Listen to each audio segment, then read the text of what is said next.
What's up, y'all? It's your boy Aniki coming at you with a very happy Easter, but also MHA chapter 400 and I believe 117 live reaction. Say hi, Jeannie. Say I got my Easter dress on. Say hi. Say hi. No, no hi. That's okay. You don't like talking to the people online. Yeah, that's okay. Hope everybody's doing well today. Given the nature of the fact that it's a holiday, I wouldn't be surprised if the stream doesn't go too long, just because people might be, visiting family, etc. So we'll do what we got. All right. Now, oh, let me make sure this is set to public.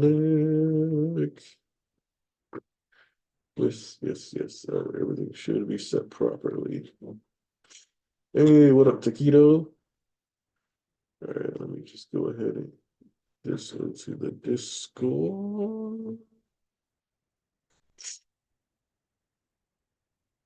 Oh, so it was Bishop Tarnish's birthday earlier this week, so make sure you gave him a special shout out. Hi, Jeannie. Yeah,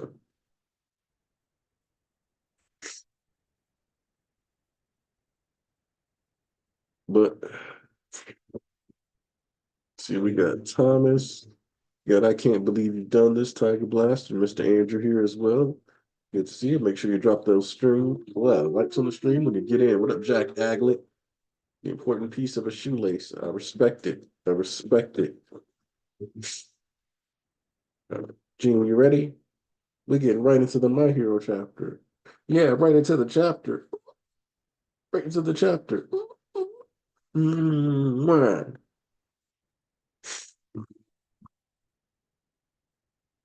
Yeah. Say, I'm a precious baby. Doo doo doo doo doo. I'm a precious baby.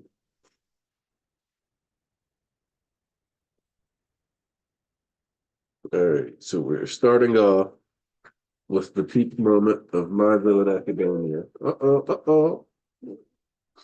What you doing? Where you trying to start to? Huh? You trying to explore something? We're trying to get into this purple. No. No. All right, so we got Deku looking back at the situation. He's like, it's the same thing I sensed back in Gunga. Shiga, and then he sees the Monchan beginning the decay cycle.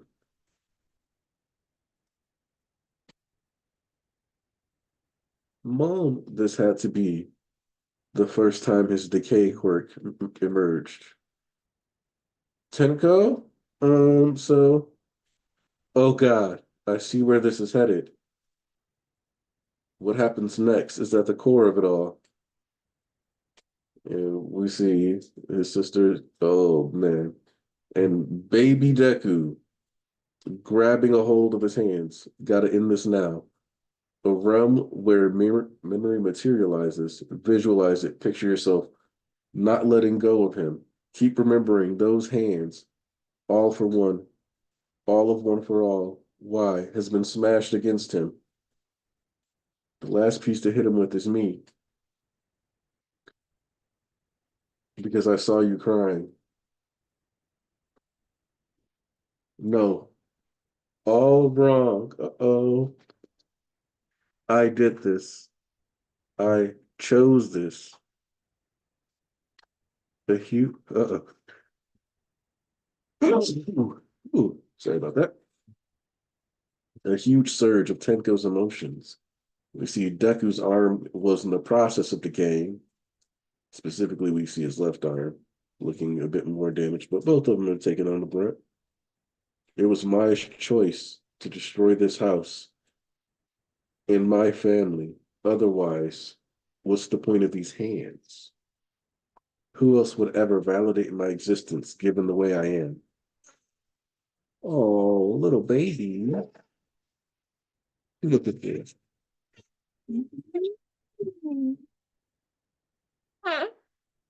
Yeah, what else? Who is that?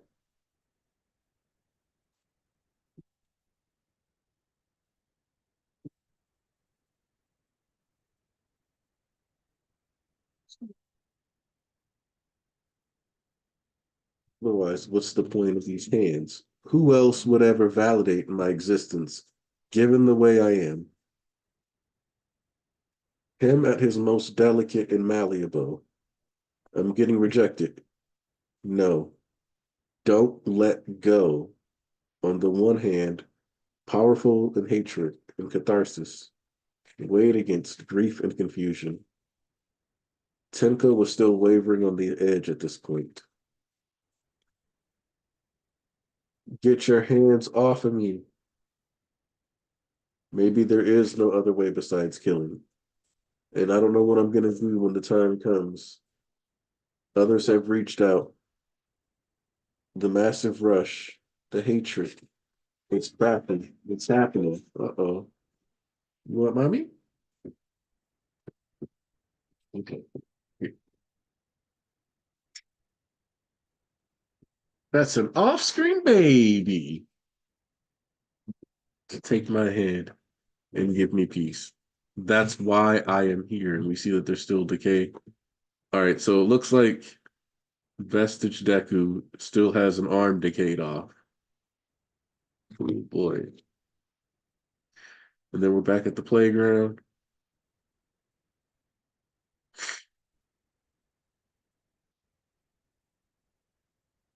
Miku and Tomo. You should be All Might 10.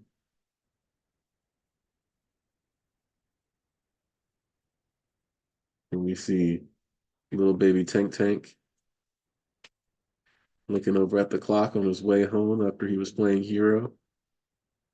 And Tomura Shigaraki comes in. Nah, nah, because I'm a villain. I fight in the name of evil to destroy. And we see the League, specifically Toga, twice, Spinner, Dabi, and Compress. Doesn't matter if you stomp out my hatred. Even if I wind up hollow, the villains need a hero of their own. Kill that kid. Crush this whole rotten world. Destroy it all, Tomura Shigaraki. The fingers are crumbling away, and we can't see Midoriya in there.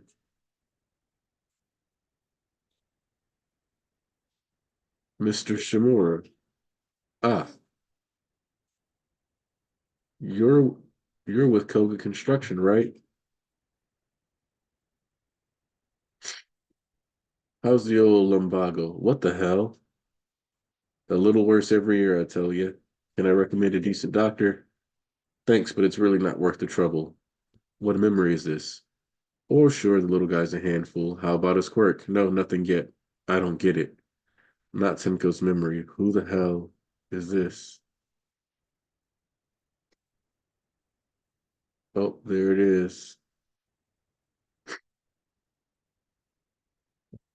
Such a foolish vessel, losing in a battle of wills to some kid, to this absolute nobody, striving for strength, yet invariably weak. Tenko Shimura, you pathetic imbecile. Not once in your pitiful life has any choice been your own. Oh no, are we about to do a little bit of a character assassination? Don't tell me.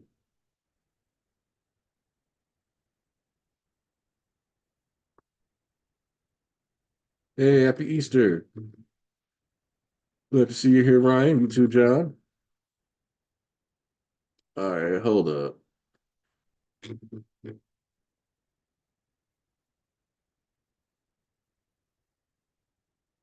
I got to get some people in here.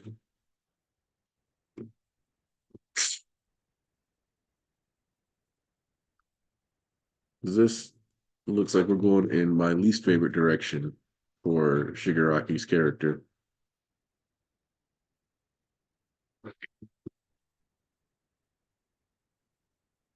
Let me see.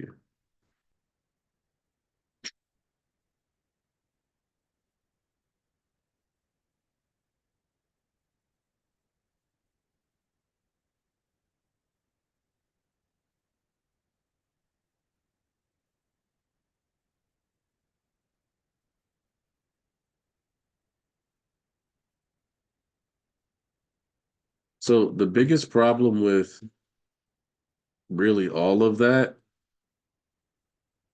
is, which I guess, all right, here's what I'll say. Because if this Hail Mary from fucking All for One is going to be as powerful as it seems and override his psyche and turn into a massive monsterization because Deku's arms being decayed. Because we're gonna need an explanation for how to justify, because every character in the story, let's start here. Every character in the story. Also, if you are talking, I cannot hear you. No, I'm waiting for you to finish. Okay. Every character in the story has legitimately had their personality impacted by their quirk on some level. Um, this has just been how it's been. That's okay. It doesn't mean like we already know it doesn't guarantee that you're going to be a giant piece of shit just because you have the giant piece of shit quirk. But like, it might be a little harder for you.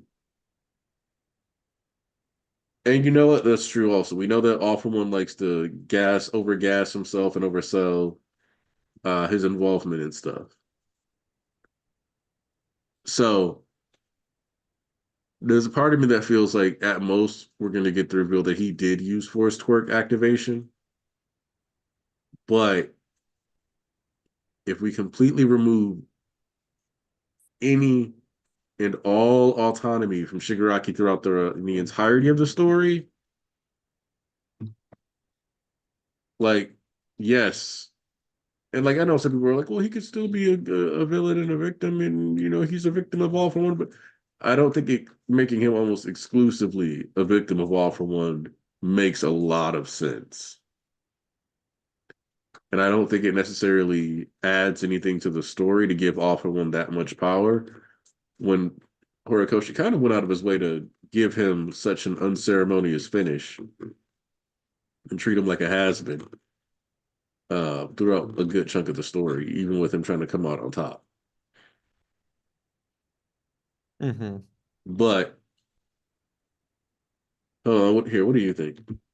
I think, as I talked about this with Jorno and DMs, right? Mhm. I think, because a lot of people are looking at this as like the true reveal of decay, right? Like when All For One met, wined and dined, Kotaro, that whole um, how about his quirk? I don't think that is d- definite proof that decay came from All For One.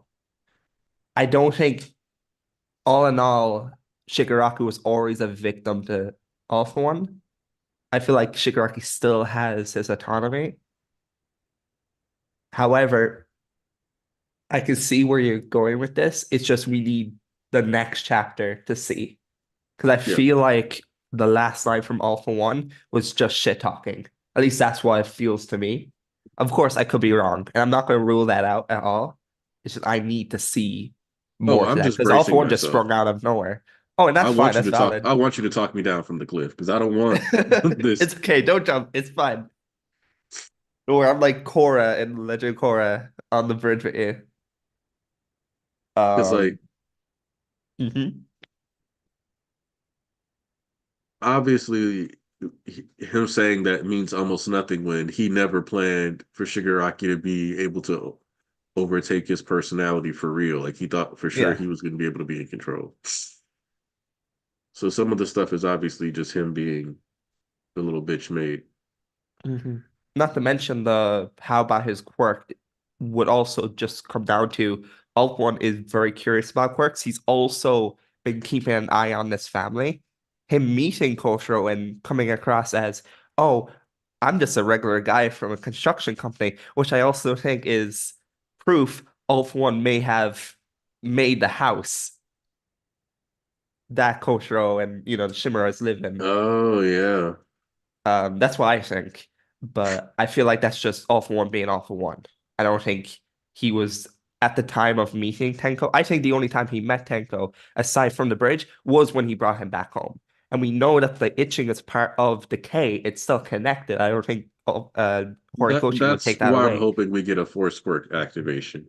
Yeah, like he was Um, fostering it to like to expose itself later down the line at like this tragic time in Tenko's life.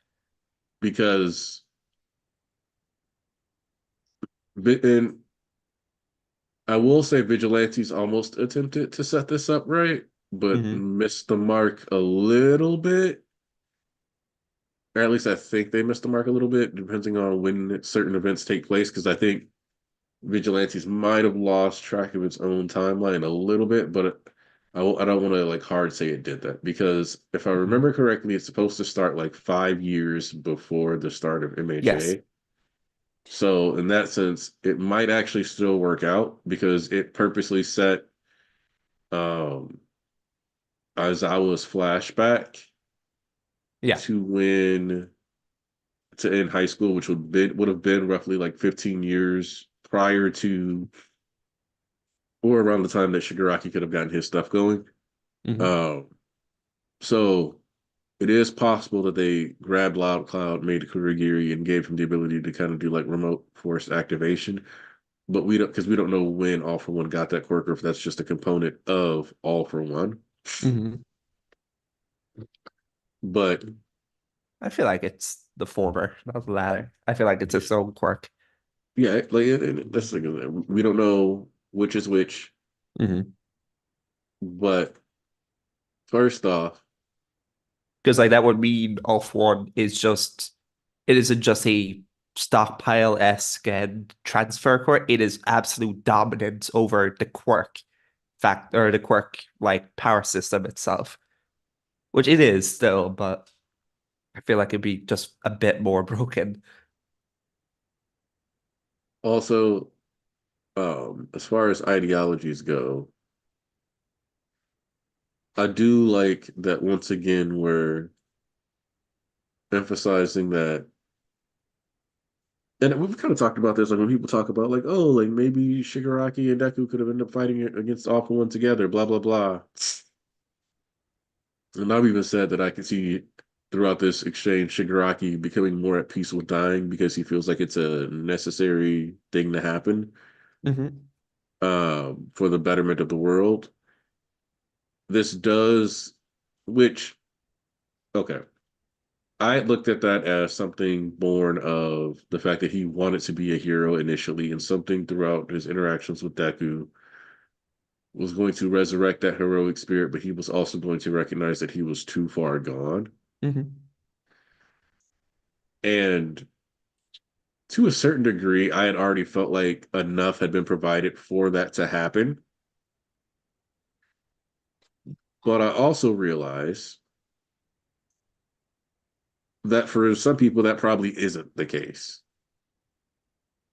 So I guess this segue within the story actually does build up Shigaraki as someone who's willing to be a martyr and someone who's gonna it it tones down his evilness just a little bit more to make it a bit more palatable for people who hadn't already seen that potential plot line as something or a direction he could go. So I will say that. And we all knew that at some point, All for One had to have taken an interest in Kotaro. I was actually It, talking to Giorno in DMs, and he was like, it'd be interesting if Kotaro was a candidate for the All For One quirk, because he still had that hatred, that will to shatter through One For All's defenses. But however, it's because of his age that All For One probably was like, I'll let you slide. Tenko, now that is a vessel for me to choose. For Kotaro, it even comes down to I don't think he could have been just for the pure fact. I don't think he's got that dog in him like Shigaraki did. Like, yeah, he may be like able to hit kids, but I don't think he was on Mm. city level like planning of killing people. I mean, hey, if Off One had future sight and knew the next vessel, One for All, would have been a child, yeah, Kotaro, fuck yeah, you can be you can be my successor. Also, since I just popped in, last week was Aniki's birthday, It and was. yesterday was Harnish's. So let's just Oh yeah, ask, how was your La- birthday, man? last Sunday, oh, it was pretty chill. We hung out, just did family relaxation day. I'm 31 and my knees like to remind me of it, that kind of thing. I'm your, I'm an old man as far as fandom is concerned by a wide margin. Hey, man, you're still younger than me and everyone here. Yeah. Yo, Thomas is like 50. Cameron Bailey, we need to talk. Hmm?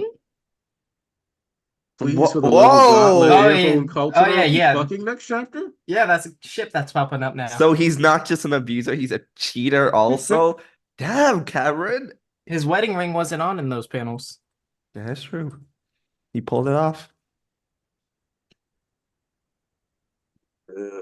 Hey, man, you Getting saw back All on for lead, One's Ryan. bloodline. He's like 6'9", man. I'd take the risk. That's I don't know, bro. I feel like if you get clapped by AFO, which I'm always torn on this, right? There's a part of me that feels like AFO was selfish enough that he would never risk somebody else being born with his quirk.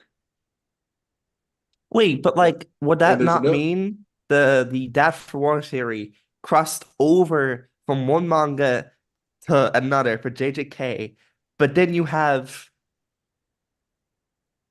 the Dad for One theory being actually Tenko's father, but also you have Kajaku in All for One being Tenko's mom. It wasn't now, it was All for One.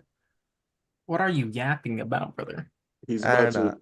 he's saying I- that it's gonna turn out that Nana was just friends with Gran Torino and she was getting her cheeks clapped up left and Yes, right day and night by AFO. I mean, exactly. good for her, man. You see Gran Torino now, that's a fucking L for the bloodline. Gotta think of the future, man. Mm. Like, Look at well, like, Shigaraki, okay, here's the powerful. thing, right? Is that AFO is supposed to be attractive and he's supposed to be like Coyote said, he's supposed to be like fucking 6'9". So he's supposed to be this attractive 6'9" dude that's got all this money. So there is an argument to be made that he would have been like, I'm so amazing. I'm gonna slap her cheeks and take her quirk while I'm giving her back shots. Let's go. Uh, and so I'm very torn on that. Like, there's a part of me that's like, yeah, he would definitely go out there and just make kids. And there's another part that's like, no, he's too selfish too. He'd be too scared, too insecure, and he'd It's keep track on always a any dumb person. question I've always wondered. It's dumb, but it's probably as simple as like, I've always wondered, since All for One has a stockpile, if he were to have a kid, right?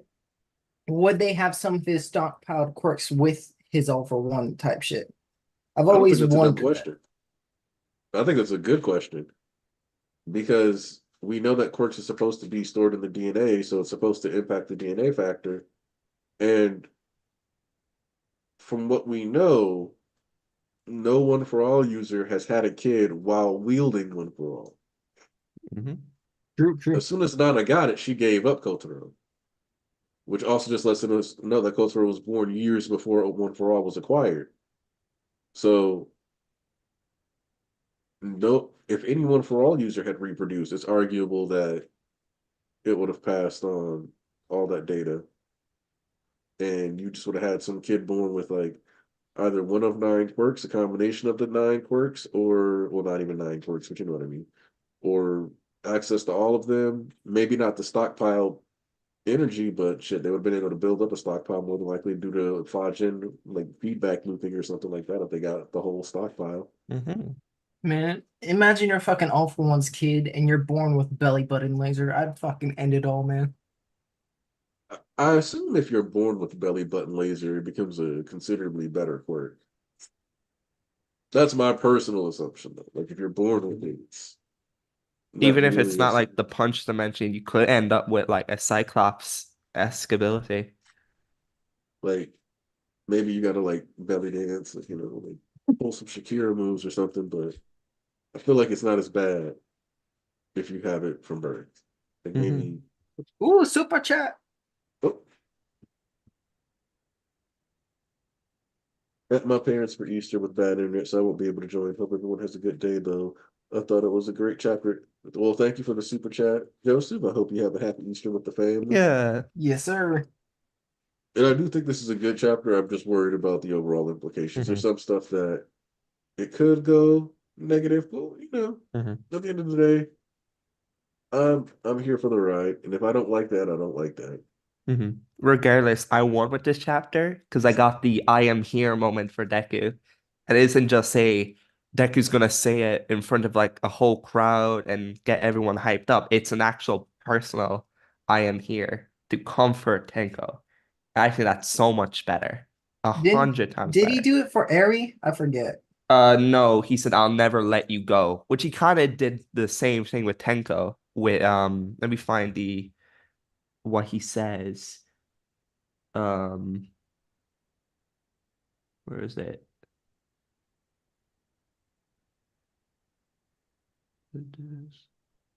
Because I saw you crying. This is just an overall great chapter, and I get it. It's the fear of Tenko and Decay being handed to him by All For One, like when he brought him back to the household. So However, I my also feel question, like it just comes down to quirks automatically activates when they're given. Like it's not like you're going to have a delay reaction. And I don't know if All For One could delay. I feel like that's a bit of a stretch. my question, since I'm not really well versed in it, what caused the whole like panic for like the decay theories back? Is it All For One being more involved with Kotaro, or is it the whole All For One's vest saying you never had a what was it? Like Yeah, you never it's planned it? the you don't have a choice, blah blah blah. It's like, ooh, please don't tell me he's about to and asking about the quirk. Please don't tell me he's about to show up and like give the kid a quirk. Because like my thing is that by all rights, it still wouldn't make sense for AFO to see Kotaro's child as a good vessel if he gave him decay. Because like, dude, fuck that. Like, just kill the bloodline and be done with it. Like that's what you did with Kudo. You didn't try to grab any of Kudo's. So like the established precedent for his character is that if your bloodline beefed with him, he wipes it out. Which also means there has to be something unique about the Shimura bloodline, right? Like it Yeah. can't just be, oh, you were Nana's bloodline and you're a one for all user, so instead of just killing your entire family, I decided to do some extra levels of fuckery. Yeah, it's weird because it's like the only, well, I guess it kind of is like the only way I can see that is like if All For One's just the next generation of hater that we've never seen before, that he just wants to fuck up Shimura's family for no fucking reason. It's just like next level hater shit that we're apparently on, if that's the case. But I guess it kind of works with All Might, Like, kinda. because All Might actually thwarted him. Yeah. Nana just fought him and lost. Like that's the thing is that Yeah, they'll that's what see him confuses me. like there's no reason for the Shimuras to get this level of hatred based on the story we've been given so far. I know, like All Might literally blew his head up. I don't know what Nana did for this, man. Well, Cameron, you say that All For One was a family friend. I don't think he was a family friend. I think he was a friend, obviously, to Kotaro, because we could see a progression in time from when All For One and Kotaro first met, and then when they had that talk when he wined and dined him. Because in the actual chapter, when he brings him back home, um now was like, thank you for being understanding. I'm so sorry my boy bothered you. It feels like it was a, oh, I have no idea who you are, but you were so kind in bringing my son back home. So they definitely had a relationship off screen, like private. Also, there's clearly an ongoing interaction with the two because you look at his face in like the first image you see of the flashback looks a bit younger than what you see when Yeah. they're at dinner and he's drinking. Yeah, he's very young, he's Yeah. happy, he has a very optimistic outlook in life. This is probably pre-Tenko childbirth. And then you see Kotaro, like maybe years later, being exhausted. He's tired. He's worried about Tenko. Um, so yeah, there is definitely a progression time, which means a progression in their friendship. Now, what I will say is that if Granddad, for one, is about to come into play, that would actually make a lot of it make a lot more sense. Because he couldn't go out of his way to actually kill his own son personally, but he was willing to facilitate it if it meant getting to take over his grandson. The problem I have with like the grand for one is with Kotaro, this chapter specifically is saying, you're with Koga Construction, right? You just say, yo, what's up, Gramps? You know, type shit. But the thing is that if All for One was, because it looks like Nana was working like a single mother anyway. Mhm.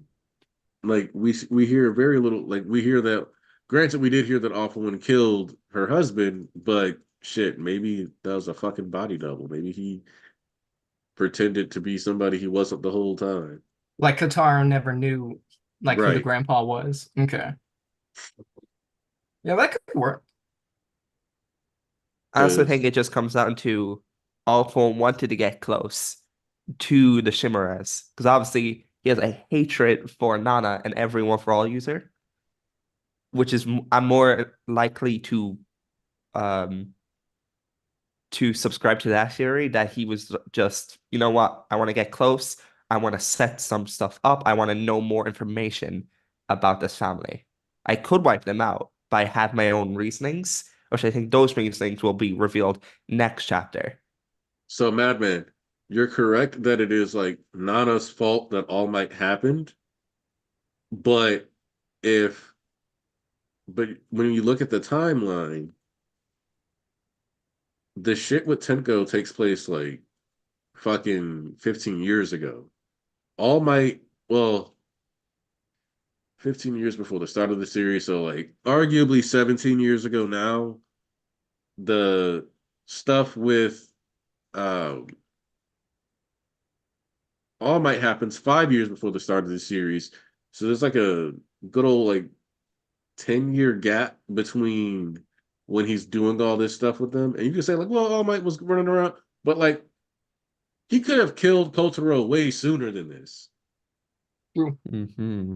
So like the effort he put in to like track down this dude, find him, be working at a construction company, blah blah, like that's a lot of steps Just to be hated. for just Nana's bloodline.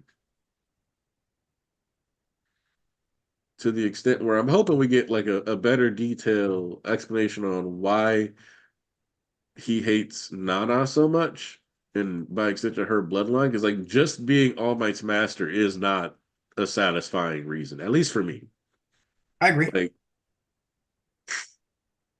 Yeah, we need an official timeline, which, by the way, we're getting 4 interviews from Horikoshi next week, I'm pretty sure, right? oh, We're getting the popularity um results Oh, and Bakugo all that sweep. jazz. Bakugo sweep. Yeah, he's gonna win again, like always, but hey, can't really complain anymore. But we're maybe we could get official timeline. I think we need another guidebook, and that's where we'll get it. Because I I love Guide. don't those want a guidebooks. Do guidebook they until the tell very much? last chapter drops. Mhm. True. Because anything before that means it's going to miss at least one data point to not spoil. Mhm. All for One hates Nana because she has his brother. But See, so does like everyone else. yeah, like I feel like the specificity of AFO's like weirdness is being overlooked by these like some of these comments. It's like, It Like, has to come down to misogyny if like that's the case. what the guy who There's went nothing into else the to it. woods to live his life, he was just chilling in there for like so long. Why wasn't he pissed at him? He was just having his brother in there for I so can't long. believe this guy was such a pussy. He hid from me. Exactly. Like he took it away from me. Where was he? He I have had no my idea. brother's power, my power, and just hid. Is like I gave him he had one of the strongest powers because of me and was a little bitch. Yeah. exactly. Yeah, we need a fair analysis book. I agree, Cameron. Mm-hmm. Next So four it's like, weeks. Yeah, probably. I think so. like yeah, AFO is just generally like a cringe individual. So maybe it is as simple as misogyny. But like, Mm-hmm. damn. A woman has my power. He was like, that woman was closer to my brother than I've ever been. He's like, I can't believe it. My little brother got inside a woman. This is sickening. Before me? Nah. I've been plotting 180 years worth to get this date. Is also on the original CEO of Misogyny? I think so. Yeah. I mean, hey, if Dobby was on Reddit, I could reflect on And like, all the league. because even with Dobby, right? Dobby was Hmm. kidnapped as a potential body candidate, but we know that his quirk and his hatred were kind of his own. Hmm. And like you could say, like, well, yeah, he exacerbated the issues because he, as a villain, is making it so that fucking All Might is stuck outshining Endeavor, and if he was never around, Endeavor would arguably, based off his own desire, because yes, he wanted to surpass All Might, but Endeavor wanted to become a hero because of his dad, not because of All Might. So from that perspective, Endeavor would arguably still have done everything in his power to become the number one hero. Uh, it's just one of those things where I'm fine with him like exploiting the hatred of circumstances, and maybe he was a little two-faced, right? Like, oh yeah, Ten, sure, play hero. Hey, your son was playing hero. You gotta beat that shit out of him. Or maybe he just encouraged Kataro to beat the shit out of Tenko. I can see that. That's why I also thought that he was kind of like fueling the fire, like stoking it. Yeah, Like he could have been like, yo, my loved ones when before I got to work at this company all died because of, a villain attack and a hero came by. It was all reckless. It was kind of like tempting him more into the whole like fuck the heroes mindset. yeah. Because he seemed happy. He seemed like he wasn't miserable. Thomas says the reason Nana was hated is pretty sure it's strictly because she spawned All Might, who destroyed his network systematically. I mean, maybe, but That's a he, reason to hate All Might. Like, yeah, that's like All Yeah. Might. Like, All Might was just that guy, man. Nana was, I don't know, because like at that point, wouldn't you just like, well, N gave this quirk to Nana, and then not, is like, why wouldn't you hate the other ones just as equal for like, Because then you'd hate All Might's mom, and then you'd hate his because dad, like you'd all hate they his were whole doing was family. like passing it down to like someone else eventually, Mhm. because they were all gonna get folded. Like Just so all for happened All hates Might had every time. user, but he I'm not hates saying that Kudo can't and be Nana it. It's more. just it'd be a very weak reason. Hmm. Like Yeah, it's I'd like I rather him get it, just but I'd like like more. I'd rather it turn out that All for One just didn't find out Kotaro existed until later in life,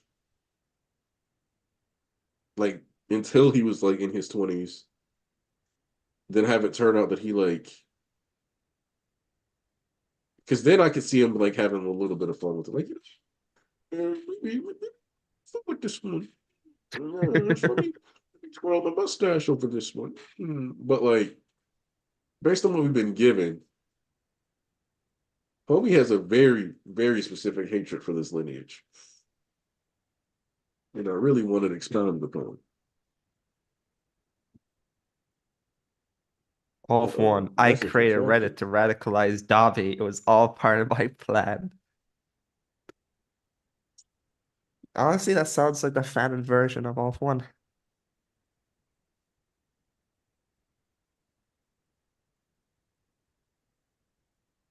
Yep. Hopefully the flashback gives us a lot of information on where this intense hatred.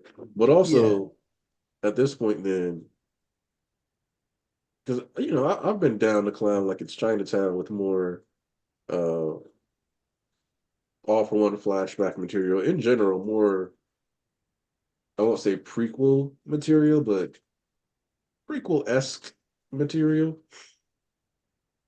Just stuff that happened before this era. I've been down to get that. Yeah, during Uh All Might's time. All Might's time, Banjo's time.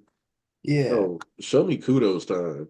Show me them Mm-hmm. just trying to slide up on people and like raiding bases and all kinds of other stuff. Um, but I also understand that, you at this juncture of the story, we don't necessarily have space for all that to be getting hit up.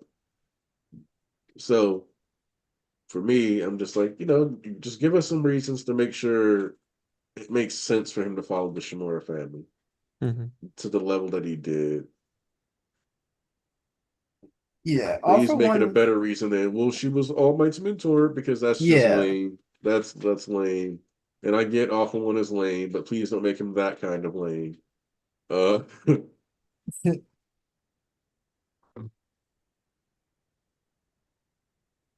Yeah, I don't know. I've always felt with All for One, there's just I don't know. It's like I've never really understood his reasoning for a lot of things. Why does he hate certain characters as much when he should be hating certain people more?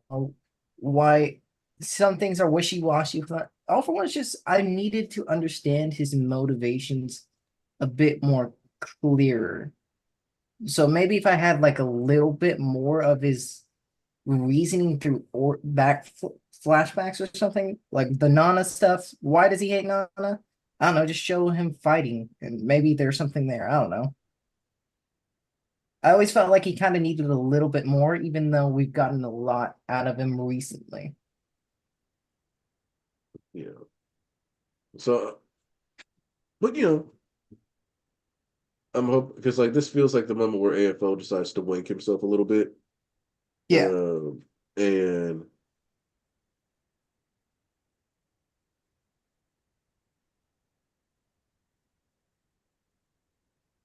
oh,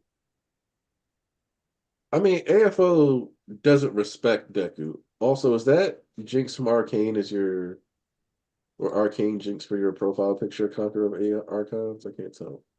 I think it is. Let me see. yeah, I think so. Yeah, it is. Go I to the opened it in a new channel. tab. Yeah.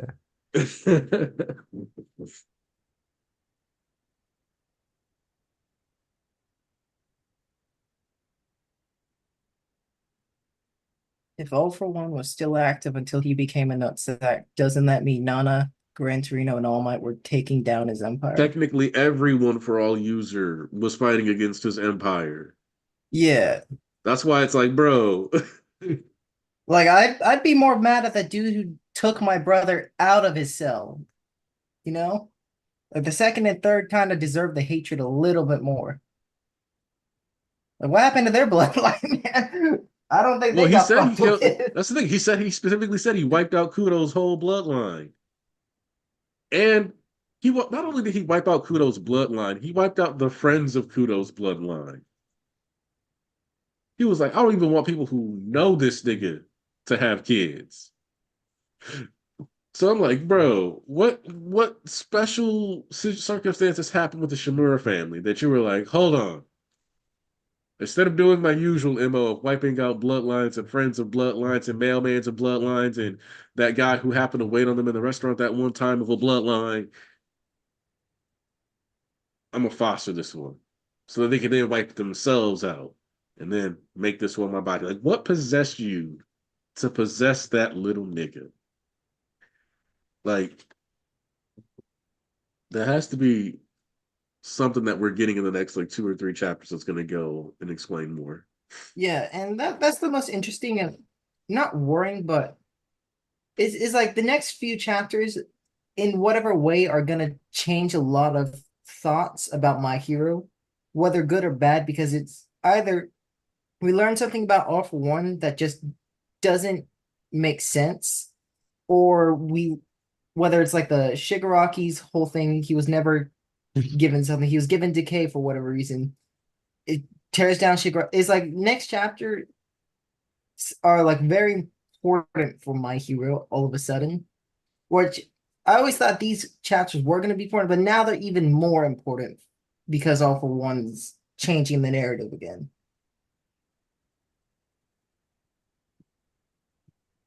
Need that man to like figure his shit out.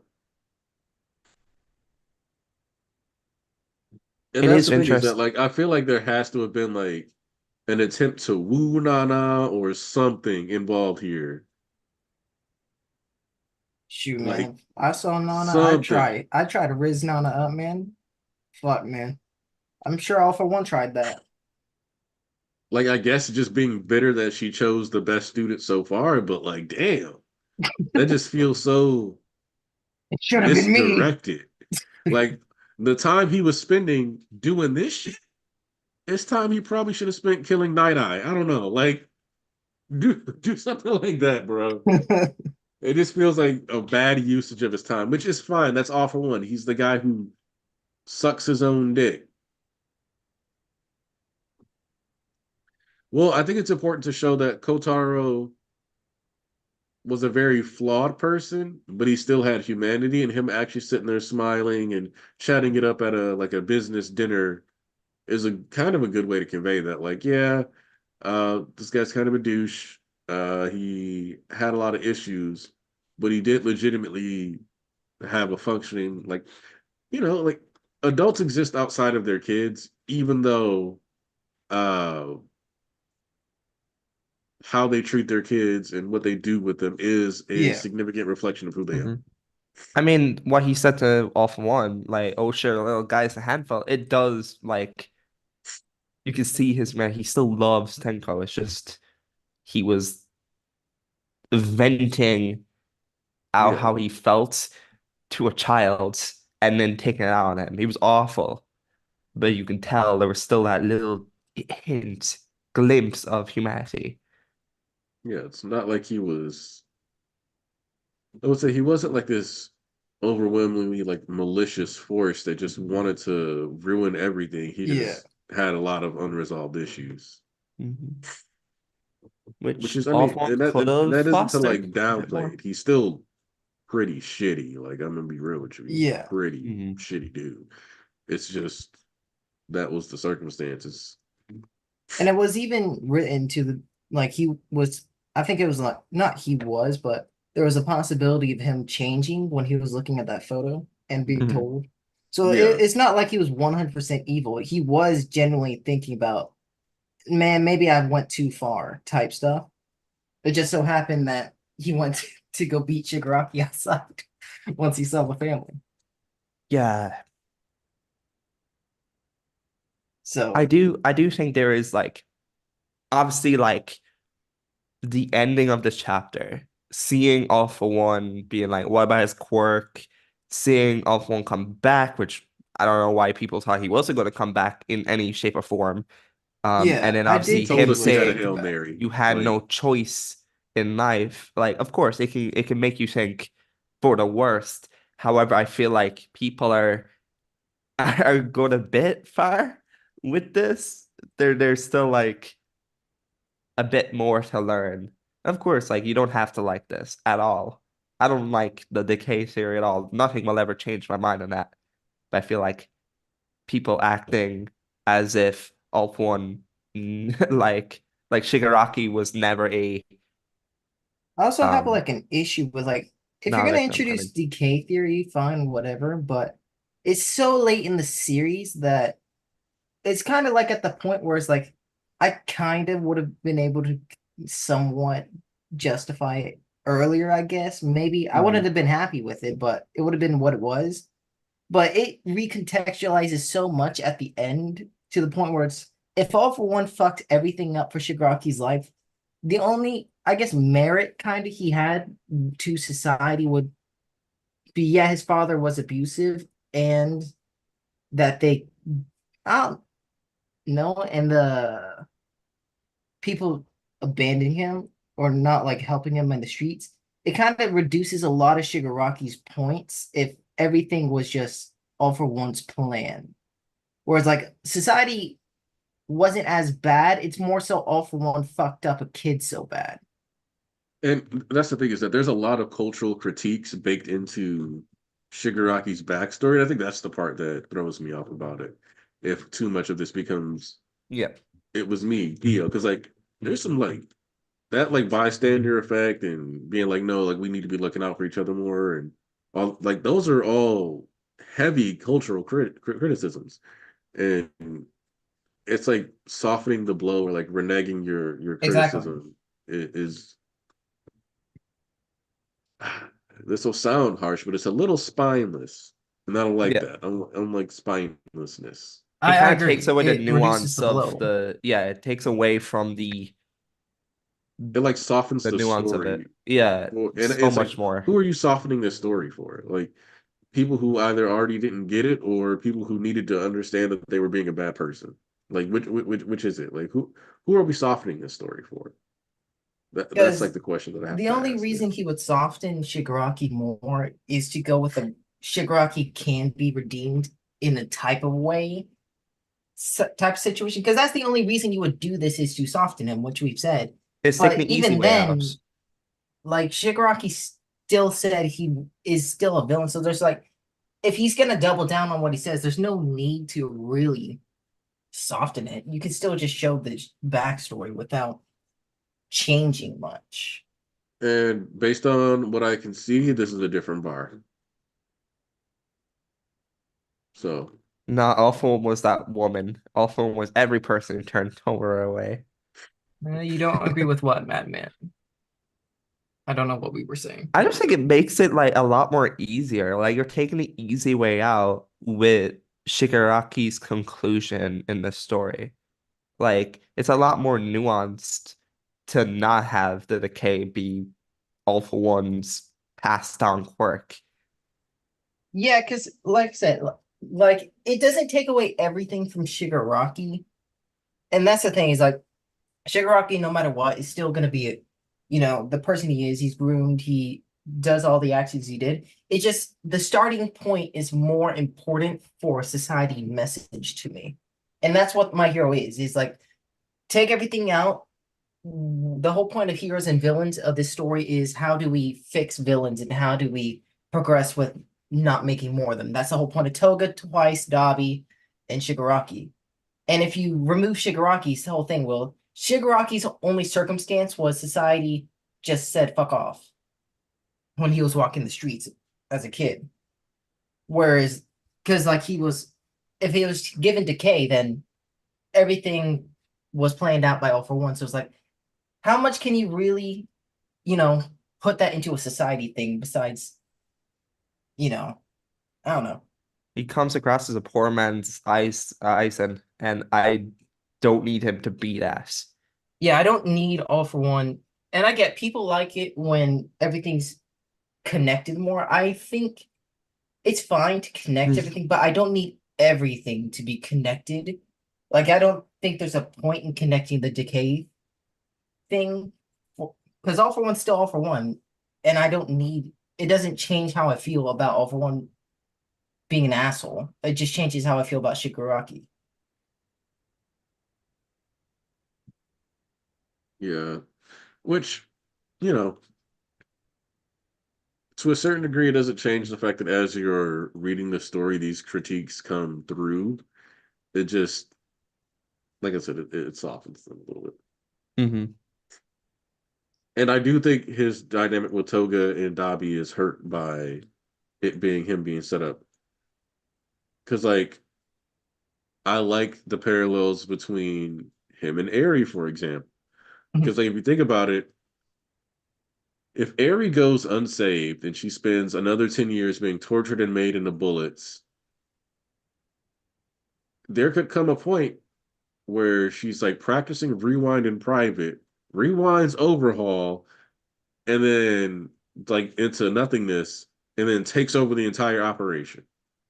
And it's like, yeah, we're gonna make bullets out of my body, and I'm gonna remove every single person who ever like harmed me, and she's gonna learn how to do it herself and becomes the Yeah, yeah, yeah. craziest villain the world has ever seen. Mhm. But Deku reached out and saved her. Exactly. So there's like they even both have the similar hair color, the red eyes, deviant quirks that exist way out of their bloodlines. So like you have even the mirroring with with Eri, like somebody, a child who was saved with a quirk that could destroy somebody with a simple touch. So, which I mean, with both of them being experimented on, the parallels actually only increase throughout the series. But if we give Shigaraki decay, that that's those similarities are still there, but they're weakened. Same with um Dabi having his quirk that like, and that's another thing, right? Like Toga and Dabi are both their personalities are directly impacted by their quirks. Mhm. Tenko, even the smile he has, when you look at this chapter, when he's with Mikun and the Tomo. other kid, Tomo, there's still like a bit of like hesitancy to like some like instability. And you know what? If you look at his eyes, he's got like the beginnings of his little scratchy, itchy eyes, which Yeah. suggests again, this is the day that he got brought home by All For One that he had decay. There's the implication there. He's got like the damage around his eyes from scratching and stuff. Mhm. Yeah. So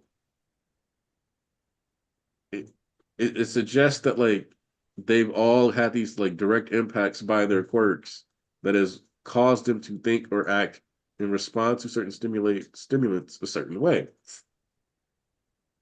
But if he just got set up for the okie doke by a weirdo, which I guess you can argue that Dobby was still set up for the okie doke by Endeavor, but I would say that like the goal of their breeding was to make sure he wasn't screwed over. It just so happens to like have gone wrong. So still doesn't seem the same. I'm just AFO like, probably just got lucky, and that's the thing is maybe. that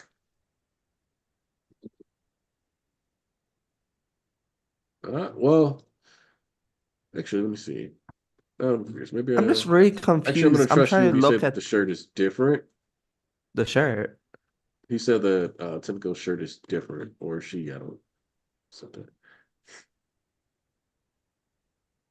Yeah, Mm. and that's the other thing is that like that trader reveal thing was controlled, so it could easily be nothing egregious, and it could just be Yeah. AFO being like, since you were 5 and I found you, I made you to be this, and da, da, da, da, da. I created your personality, and I made sure that you were as Yeah. because like there's certain things that AFO has said, and like we contradicted his statements during Camino when he was like, the boy's disposition matters, blah blah blah blah blah. I'm passing it on. Like you didn't have to lie.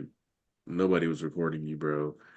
Um, but he definitely doesn't need to have lied to Ujiko Yeah.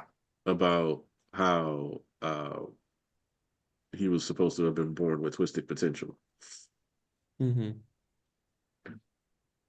So like that's such an unnecessary lie that it's like I'd like to believe that you just were telling the truth that he just had decay and it was going to mess his brain up anyway. Oh, Oh, Big East is coming. I'm just confused about the itching. And like, if we're going to say the K came from All for One, then what was the point about the itching? Were they not connected? I tell you what, it's connected, nigga. Hell to Yes, you, what I'm sir. looking at. Yeah, yeah. Ooh. Deku. My Back up king. in this bitch that you think that I would miss. Oh shit, it's getting fucking lit. Shout out. Yeah. Yo. Hey, East. We You're missed you, baby. Where you been? Archbishop East, you out of retirement? You done slacking? Nah. I got free time for like 7 minutes before I reach my destination. You have to go get some bitches. You funny. Also true. But let me go ahead and get it. What's up, everybody in the chat? I can't see y'all, but I'm pretty sure y'all said something. If I know y'all by now. But goddamn. Now see, first things first, and second thing second, third thing third. We standing on business, nigga. This is what I told y'all before. I told y'all, even if this motherfucker was to magically, so conveniently, Mickey Mouse, Kingdom Hearts, change his heart or whatsoever, what would it matter? Because the things I've already done at this point. What's waiting for me if I were to just be like, I'll let all this go? As a prison cell, all that, what has happened has already happened. I cannot take that back. But moving forward, even off of that, there are people that I roll with that have my back through thick and thin, life and death, quite literally, not a figure of speech. We have lost allies through the way. And them niggas sacrificed their life so that we could get to this point. I am their hope, just as you or everybody else's hope, Deku. So who am I to betray all that, spit in everybody's face and their sacrifice and turn my back on all that? How would that live and how would that look after everything set up? And Shiraki said, I'm the hero to the villains. And it's so funny to parallel how Deku had his shit the other couple of chapters like, go ease the Kuchimura, et cetera, et cetera. And then you flip that back for fucking Shigaraki. It's like, yo, destroy the shit.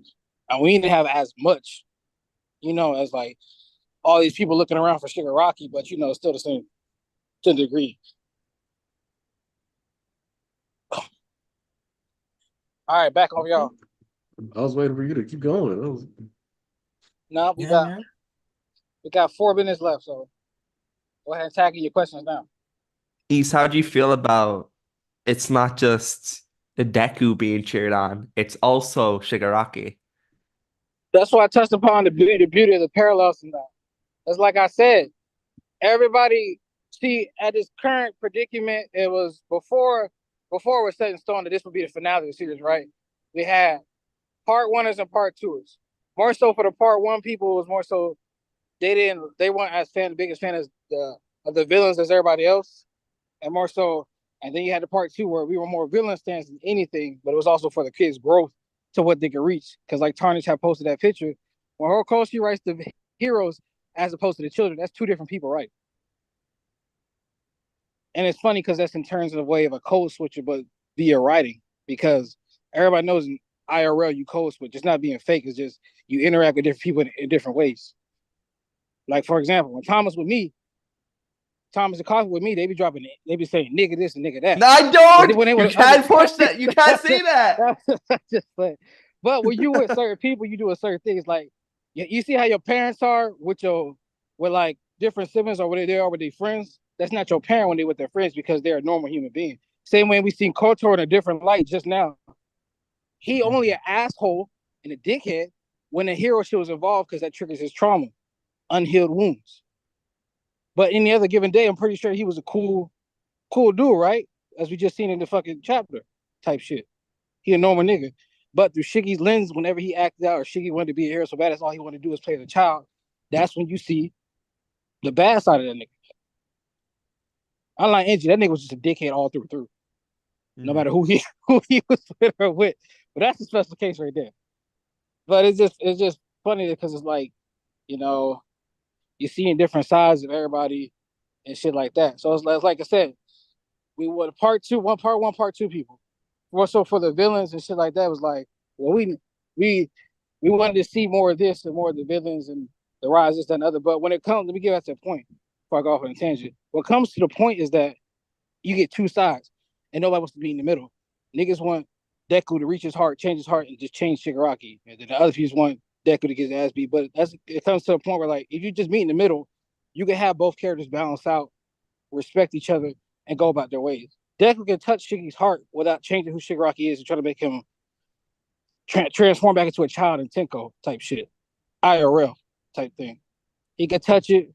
Shigaraki can respect it, but I've already made my choices. I made my bed, and now we move forward. I appreciate you and I respect you, but I'm still gonna do what I gotta do. And then Deku comes to the terms with, I've done all I can. I touched his heart, but at the same time, we have to move forward because otherwise you're gonna be running in circles and like, nigga, I've already came and touched your heart. There's nothing I can do. Because even then, like Tarnish and fucking Alan have pointed out, he went, touched his heart, talked to Tenko, tried to stop in his origin, all this and the other.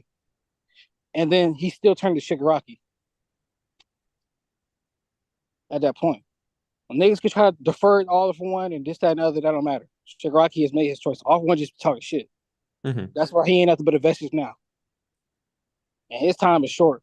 It's just merely a conduit so that Shiki can lock back in and they can really get to the actual final part of the fight. Because I seen what Horikoshi was setting up this whole time, trying to get past, so now each person can reach their goal, so to speak, especially for Deku. He can reach his optimal peak. So when the latter half of the finale of the fight happened, it's just straight, we giving it our all. There's no more, I have to get in touch your heart, whatever. It's like, listen, we said all we could, we done all we can. Now it's time winner take all fully. Type shit. At least for Deku's point. Because I feel like the fight hasn't really lived up to what it could possibly was supposed to be, personally, from a combat standpoint too, at that rate. Because compared to what All For One was putting out in his whole gauntlet run to what Shiggy's been using, you know, yeah, All For One a master and this, that, and other, but the honest huge Shigaraki got like 9,000 easy peasy quirks just to like blast off, but he ain't been using shit. But that's because he's not fully locked into me, personally. All right, now they're down 3 minutes. I slowed down my walking pace. Run these questions up before my time is gone. Shoot, I'll shoot you a question. East, how do you feel if All For One, the body snatching thing comes back into play, and that's how Deku has to kill Shigaraki? Is All For One's gonna take over Shigaraki because Shigaraki's hatred is not as big as it used to because Deku's having this heart to heart with his child self? That would be complete, utter tomfoolery and would piss me off to no end. As because it would be different if Shigaraki had the gauntlet run the All For One had. Mind you, when we talk about Stars and Stripes versus not Shigaraki, Shig for One or Melvin, as we have done it in the church, right? It's not. Then when you talk about Deku and Nagant, you don't talk about Deku, the users versus Nagant, right? You talk about Deku versus Nagant type shit, right? So you getting the point. Like it's like that's not all. Shigaraki didn't get to do that on his own. So if it was just Shigaraki's fight, okay, but he spent the last 100 and some plus chapters in stasis. Then it's Shig for One, Melvin versus all the niggas at UA. It's not just Shigaraki, because then niggas will differ. Then like, oh, this is his kanji, this is this nigga's kanji, this is X, Y, and Z, rather than me just giving it to Shigaraki entirely. And plus, he was held back. So then again, All For One went on an amazing gauntlet run, showing his true power and this, that, and the other, unleashed, just smacking niggas left and right on JJK current type shit. But you know, that's another conversation for another thing. So as Shigaraki, if it would have been different, if Shigaraki got his full flex, full quirk spaz out, like showcasing he's his ultimate being, like besides the decay thing, showing that he could do all this, that, and the other, and he was mopping niggas left and right, or he wasn't out for like 100 plus chapters, held back. Then they did that a little bit more digestible, but because Shigaraki had been held back for so goddamn long on stasis, and that's the final building, that's the nigga I built up, you know, but like,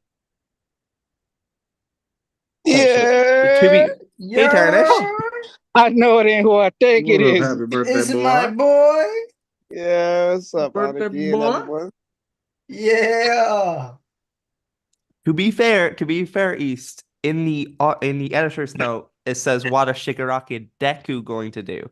I don't think we're ever gonna get what Coyote was, Yeah, I know he was just asking a asking question for. just to test the Yeah, water. it's I'm just saying for anyone Test else the who may water, think yeah. that way.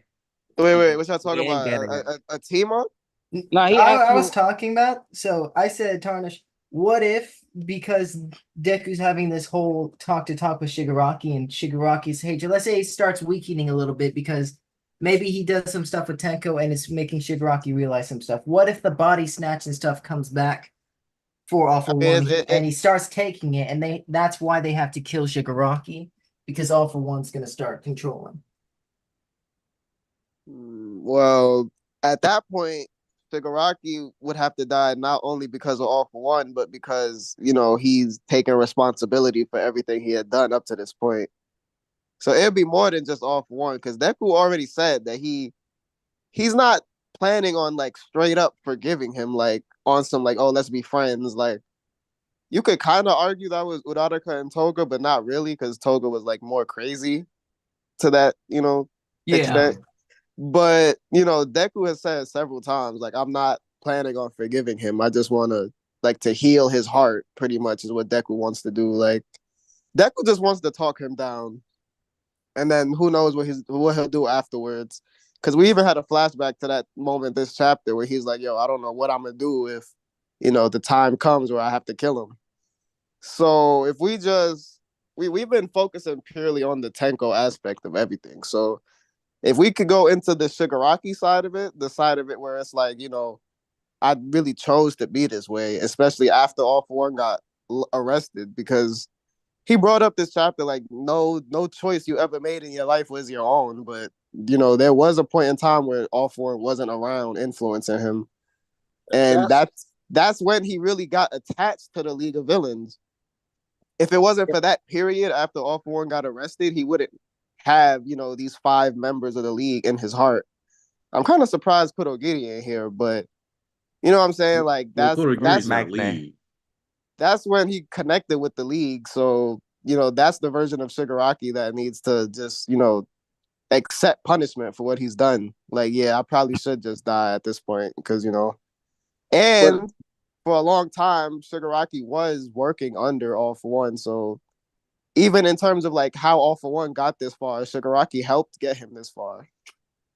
Type shit. And that's why I said too. It's like, I'm like, yeah, like that's why I said that's why I said there's plenty of ways out of this deck going to outright kills. Like, I put up plenty of different ways. Like I also put up the way Rush Hour 3 with Kenji and Lee. Lee not a killer. Like Lee wasn't trying to kill his brother.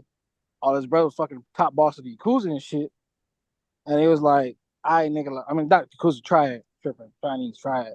But it was like, nigga, I don't want to kill you. Still my brother, though you did all this fucked up shit. But his brother's like, yeah, I appreciate you, Lee, but, he ripped his hand off with his I retired. He let himself drop to death type shit. Like, appreciate you. You my brother. I know you trying to keep me alive. You want me to die, but nah, fuck this shit. They're going on my own terms. Because there's plenty of people that are going out, girls that going out on their own terms. So, and that's always been the thing about killing. It's not a form of rawness. It's a form of you kind of don't have a choice type shit. Like, because now you touch his heart, did that and the other, but guess what happened? You touched the child, said this, that, and the other. Now it's come to, yeah, but at the end of the day, I still got to do it for my niggas. You can't take that back. You can't overgo that because there was a point to that. Otherwise, there's no point to that in the entirety. And that may come to the conversation of journey versus destination. That's that's 2 sides of the same coin. It goes hand in hand. You can't have one without the other type shit. What you value more is up to you, but you can't have one without the other. I do not get that reference. Type shit. Yo, I was really thinking about. Oh, let me hit the super chat real quick. Oh yeah, super chat. Terrence Bernard coming through said, "Real talk. I figured AFO was grimy like Maya/Stan from Girlfriends or 50, and got petty to being in Nana's family life more than her giving Kid Decay." And that's my preference is him just being a petty asshole and messing with her. Yo, I'm gonna be honest. I don't know what Horikoshi's cooking with that. Yeah. Like at this point, it's not even like anxiety about the whole he gave Tenko Decay thing. I'm not even worried about that. Just like even if that is the case, why show it this way? Like of him just being friends with Kotaro. Like why show it like this? Is my question. Whether it's true or not. Like, did they have to be cool like this? This is a little weird. This is a little weird and out there. Like this came out of nowhere. Like The What's only weird thing I to can think of is that maybe this justifies why he was comfortable enough to bring Tenko home that one time. Like, oh, they know him type shit. Like, but still, this is weird. you know what's weird to me? Hmm? You know what's weird to me is like like at this point bringing it back, wrapping it around, but it's just like no. What's weird to me is that nobody knows who the fuck this is because they've all No, seen off one straight. nobody ever knows. Like, even Aoyama's family, like, there's this handsome ass nigga with white hair, like, But in a that's but fucking like long jacket. but you think 7 Deku would foot know just about, chilling, man. No but one you would sees him think coming. you would think Deku or Shigaraki knows, but everybody's like, who is this nigga? Because Deku knows what Shigaraki's father looks like now, right? Shigaraki knows what Offman's actual face looks like. So now we just like nobody knows who this nigga is. That's why I'm so confused. 'Cause I'm like, how do nobody know what Offman look like? Well, to be fair, they were seeing it through his eyes, through his memory. So I assume they just couldn't see the actual Hey, person bro, he's himself. a construction Mm. worker, man. If Yeah. I see a 7 foot construction worker, I'm noting that down, man. Mm. Especially if they're as buff as all for Nah. one. Jeez. Yo, I ain't gonna lie. I don't know, bro. I don't know what the purpose of this is. Like, why did they have to be so buddy buddy with each? Like, bro, Kotaro ain't never looked this soft before. Like, bro, look real happy. Taro's happiest moment being with his Oh. secret father. Yeah. hang on. Another $5 super chat. Yes, sir. Let me address that. Plus, I see Tenko the King himself calling Deku soft on his way out that his hero resolve could have compared to his villain. Yo, Hey, the extra hey. insult would be It'd be very that'd be a good way to Shigaraki-like. balance it. Yeah. Because I don't see Shigaraki wanting to like. I see Shigaraki not wanting to give up on his people, but also realizing like he's wrong, and that just being fucking rough to deal with. Like, Yeah.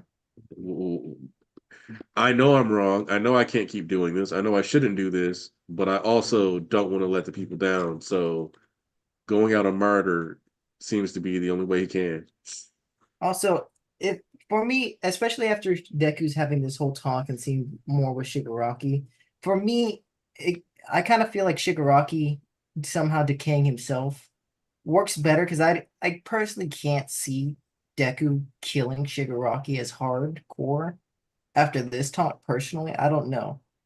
It's just something for me where I can't see it, especially after having this kid moment where they're seeing each other as kids, saving each other, and having this heart to heart. I feel you. The only thing that makes me still think about the Deku killing him option, one, that'd probably be more satisfying. Like, Deku, killing somebody at some point. But he also he thought about when he said it, like in the Vestige world, he's like, yo, I don't know what I'm gonna do and it's time to kill.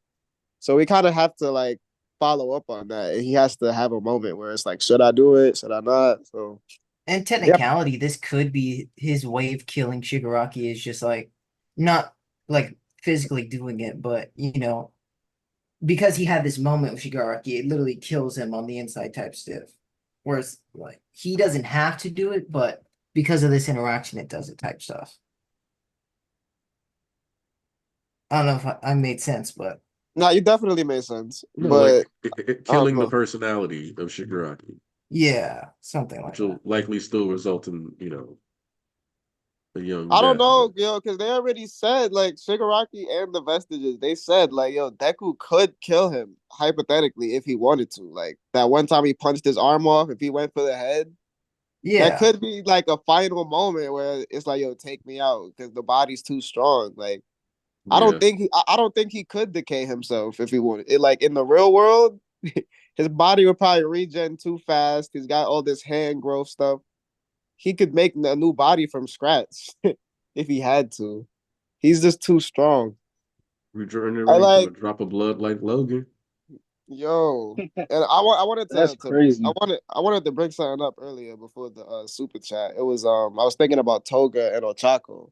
yeah, spit. How like that whole situation. You know, everybody's saying like, oh, what's like she really gonna do? Like, she gonna arrest her still? Like, you know, when the whole topic of the villains saving each other came up, you know, the big question was always, but what are they gonna do? Like, what are they actually going to do to, you know, follow up on saving them? And Uraraka went the extra mile. She was like, yo, I will give you blood for the rest of my life. Now, whether she was really gonna do that or not, she would have tried, you know, at least up until the death sentence came, maybe. But you know, either way, she was planning on interacting with Toga still after that point. So in Deku's case, it's like, well, if you don't want to kill Shigaraki, then like What are you gonna offer? there's no way to arrest him, and there's no real offer you could give him. Like, it's not like, oh, I'm gonna let you decay me. Like, there's no situation like that happening. So he really might just have to kill him. There's nothing he could offer him. There's no prison that could hold him. Like, he's not like Toga. He's not like Toga, basically. Yeah, that's what I kept asking, and nobody really gave me an answer. And it was always just going back to, well, Deku isn't a killer. It's not, you don't have to be a killer. I mean, to be honest with you, yeah, fuck 12, that whole give me think this, that, another. But at the same time, lots of cops aren't killers either. Some people just have to do what they have to do in order to save somebody else's life. So it's like, you think you sign up to be a cop, you're like, I'm a shooter motherfucker today, boy. Let a nigga, like, sometimes you just in a situation, sometimes you don't have a choice. I agree, yeah. Okay? And it's like, what choice do you have? Because this nigga, like I said, you can't offer this nigga anything. What can you offer him? My friends are dead. Yeah, like I need to respect their honor and their wishes. What are you going to offer me? What are you going to do? You're going to turn back time? You're going to revert everybody's citizens and give them full body health and revert them back 10 years before Angie did, before Toya, before you burned up to death, Toga, before you fucking stabbed that nigga, compress, return your family image. Like, that's why like, I brought up Toga, because Toga, there is something you could offer her. Like, so he went that path with Toga. So I'm like, he's willing to do that if he has to. And, you know, we still don't really know the truth about Dabi's situation, so we don't even know where that's going to go. Dabi gets to live home rent free. All right, he gets off the hook, man. All right, y'all. My time is up. Catch y'all later. Of course. See you go. Yeah. Bye-bye. I do find it like really like saddening when Shigaraki was like, oh, like even if I wind up hollow, the villains need a hero of their own. But look at the League of Villains. Dabi is a burnt chicken nugget. Toga is like quote unquote dead. Compress arrested. Twice is dead. Compress is arrested. Compress lost his ass. Magne wasn't even remembered, but Magne's dead. Like Spinner is brain dead. Like he has to figure out about this. Yeah, they went out sad. Who are you gonna be hero to still? Man, they took the fattest L the entire wars, man. Like, and so I don't think this is like a means to like shade Magne. You know, like I don't think Horikoshi's devaluing that Magne was a member of the league. Because Moonfish was at point. Yeah, like Moonfish, it's if you ask like the league in its like most gangsta bonded form is the league post overhaul arc. The My Villain crew. Yes. That's the crew that truly grew together. Because like they were still just kind of meeting at the bar and stuff or whatever and trying to make a couple moves here and there. And then like they finally started on that path and then Magne got axed. Or popped. I guess popped. You can also look you can also look at like that squad as like the squad Shigaraki still remembers alive. Because Shigaraki still has no clue about Twice, still has no clue about I'm gonna be honest, man. Toga. I'm gonna just go on to I think he knows about Twice. I just think it got off screen, man. I don't think there's anything. What do you think? All whispered in his ear while he was like on the ground, like I feel like Toga would have Twice done is it. Dead. Maybe, but I feel because they did have time together. It's just I feel like it was just something off screened. Yeah, I guess so. It was The just only more. I don't know. I don't thing, feel a point in bringing twice up at this point in the story anymore. the only reason I think he doesn't know is because he thought about him in his heart. It's like, Yep. well, he's kind of like, he seems like he really hasn't been there mentally since the first war. Like like he has a way of knowing, I'd say, because him and All for One, like the whole merge thing, they basically shared memories and shit like that. So if But All it's for very One, clear they didn't share all memories just based off this chapter. So Yeah. yeah, he didn't get all of them. Yep. Because that's why it's from a first person point of view. Because Shigaraki's Yes. like, he's like, this isn't my memory. Like, who is this? Because he can't see his face because it's from like his POV. Mm-hmm. But yeah, since they were fused during that time period, like the memory of him finding out is probably like just jumbled up with a bunch of screaming in the cave and shit like that. Because that's what was going on at that point. We're never I gonna ain't see gonna lie. I ain't gonna Mustard lie. Cameron. That's a top three league hideout to me. That little cave All for One had in the whatever. We still don't know where that is. That was a nice little spot. It had a little throne and everything, man. It was chilling. He had lab equipment in there. That's it. But that's where he got the mask with the rewind drug. Like Uji go set that shit up. yeah, no, that shit was smooth. He Mhm. plugged his boy. That shit was smooth. Season 7, man. We're really 7 seasons deep. Look, Yeah. Mm-hmm. We are looking. Yeah, we're looking. We're sorry, my looking wife was at. distracting me with something. Anyway, You guys keep talking. I'm gonna figure. I always listen. People can say whatever they want about the anime, bro. I appreciate the anime always, just because that's the first exposure of MHA I ever had was the anime. Mm-hmm. So You have a soft spot for it. yeah, I got a soft spot for it, and it still satisfies me on what I need from anime. Like I like voice acting is a big thing for me. Like there's a lot of times in manga where like I'm reading it, and it's like if I just can't picture the character's voice or their vibe or anything like that, like I just won't really click with a certain character because it's like, yo, I just don't really, I like knowing how characters like really talk and sound. So I really appreciate voice acting in anime. Like, Yeah, when I hear Endeavor scream, man, it's fucking A1 day one, man. yeah, like it just makes me feel the story more. So I could always then I could reread the manga with the anime in mind. Think about like, yo, the VA went crazy on this shit. Like, I went back halfway, like I reread this arc again after watching the PV and hearing Endeavor yell all for one, and then reading that fight, it's just more satisfying. Yeah, that all the fire scenes in the preview of Dobby and Endeavor, those are literally going to be the best scenes of the anime. You saw how beautiful they are. They put all their Bro, fucking the pussy into lighting Endeavor, too. man.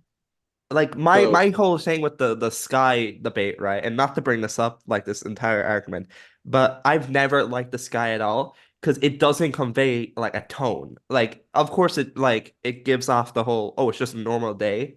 You But to want to me know it just my seems hot very take, bland. Thomas?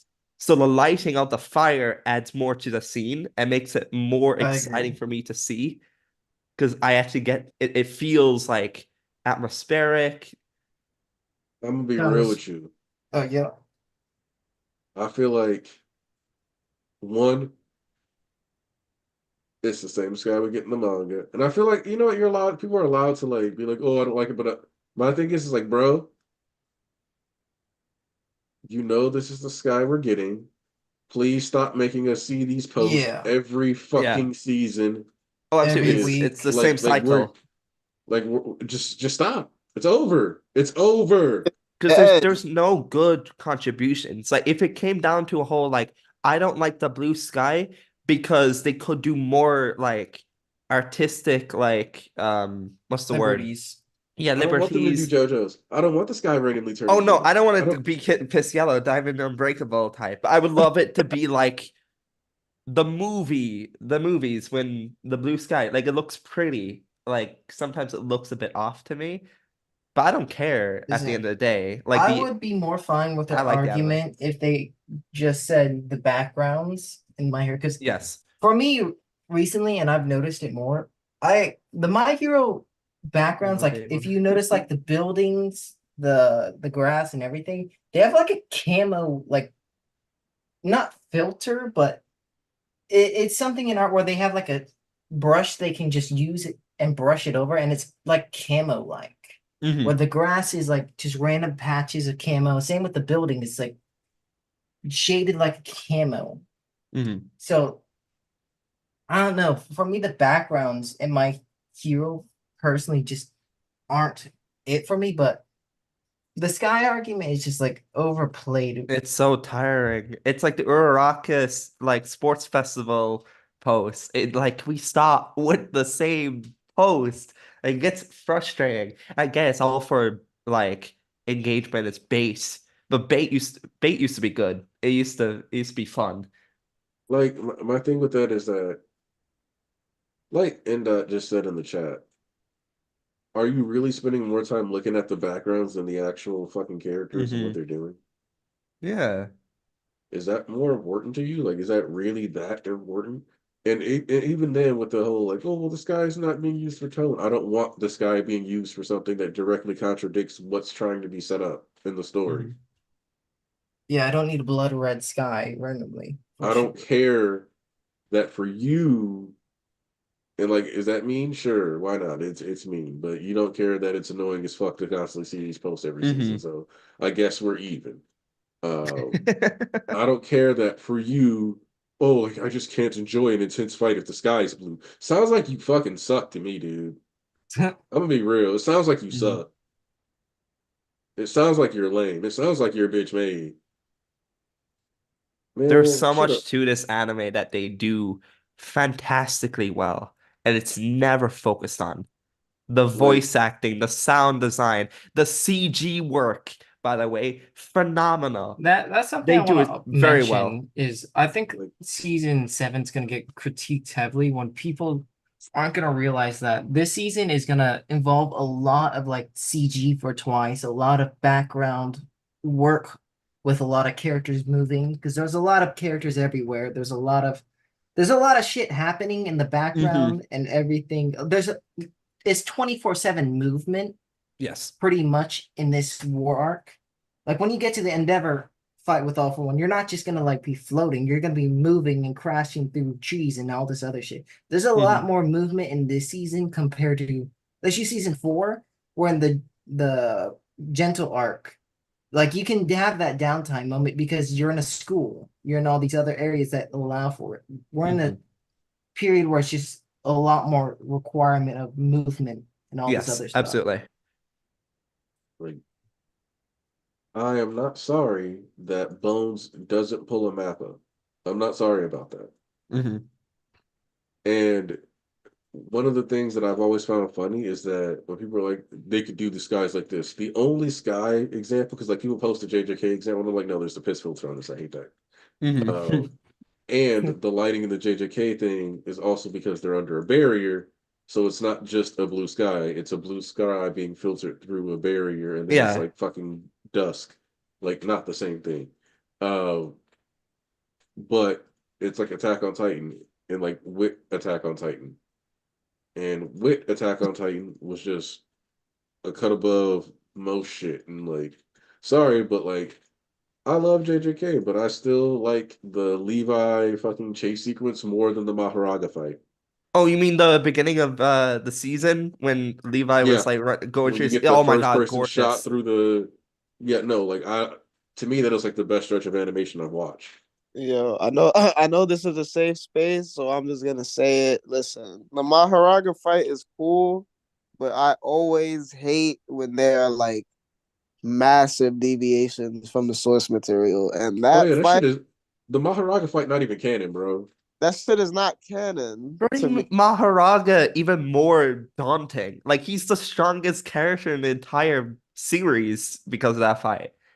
Also, The anime. just It's like the insane. just like the JJK Zero, like it was fun to watch it, but that Miguel and Gojo fight in JJK Zero is not canon. Especially now. Yeah. Like Yeah, it man, was Miguel's put in that fucking work. like it was stated directly that like they fought pretty close, and then Miguel was just stalling him. If he had actually gotten combo like that, the fight wouldn't have lasted 10 minutes. Yeah. Because ain't no But reason for him to hold it back like that. they just wanted Gojo to look cool as shit. Which Because like that's fair. it was either that or just a lack of screen time because he didn't have much content back then. Yeah, it was just a way to make Gojo look cool.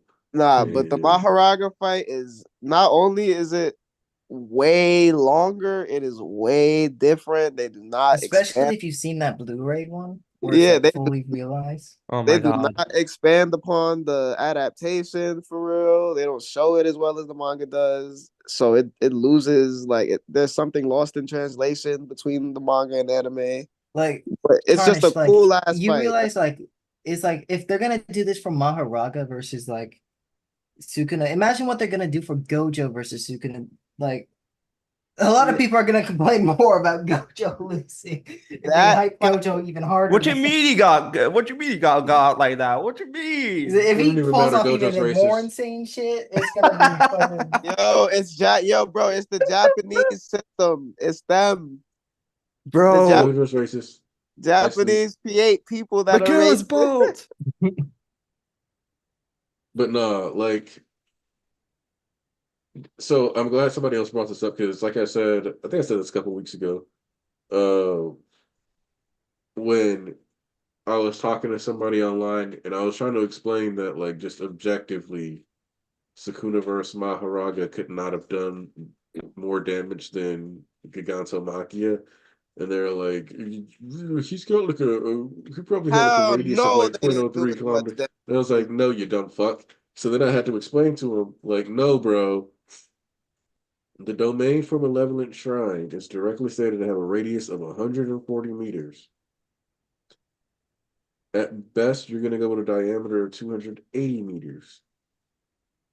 That means that the entire stretch of fight, including the flaming arrow, because it existed within the domain, all that takes place within like a diameter of 280 meters. Not even a kilometer. You look at fucking the fight in the anime, that's why I'm like, it's not even canon. It's like, what? Everywhere. Ooh, Nah, just nigga, flying through everything. he No, bro. cuts up a building and the pieces fall everywhere. Like, that's insane. It's not even more impressive than Endeavor doing it, but I'm gonna just push that agenda. It wasn't. I mean, shit. It really isn't. Like, that is like an Endeavor level feat. Just like technically, if Endeavor. No. It literally is because Maharaga threw the top half of the skyscraper or whatever. It was either the top half of it or the whole fucking building. I couldn't tell, but Sukuna cuts it up in the air and the debris fall everywhere. That right there is already his domain destruction. Like realized. So And then it's, the Jogo fight did the same thing. They just destroyed so much more of the city than they're supposed to. yeah, they just did a bunch of extra shit for no reason. But yeah, like, and all I'm gonna say is because I talked to Volk about this because I saw some of this stuff a couple days ago. Yes, like it works as a commentary on like Japan, but I also find it hilarious because it feels like either Gege decided to like make Gojo say some shit like that just to make him less popular, or The Gege was agenda. like, Usher, Meg the Stallion. I don't want none of these folks dressing as my characters. And I don't know which one is more wild. I don't know about the whole The like second one is just the more wild. lesson. I don't know if like the lessen his popularity and lessen how people feel about him is true because the amount of people defending him, insane. Oh, don't TikTok forget the cringe comments. people that are like, oh, he's based. Mm-hmm. He's based for that. But yeah. All right.